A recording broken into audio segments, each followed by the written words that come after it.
di leen di naan kafe ak murit dafay naan kafe durus ci xasida yi ngir gërëm borom Tuuba wallaahi na leen di naan kafe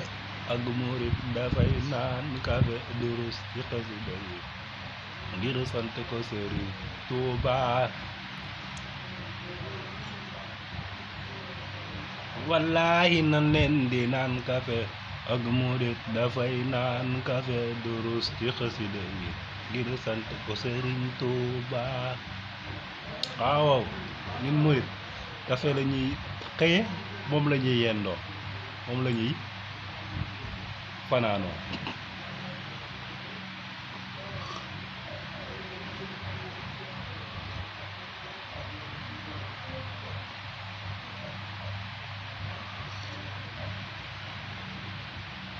wallaahi na leen di naan kafe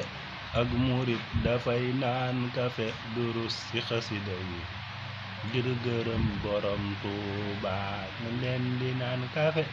ak murit dafay naan kafe durus ci xasida yi ngir sant Sëriñ Tuuba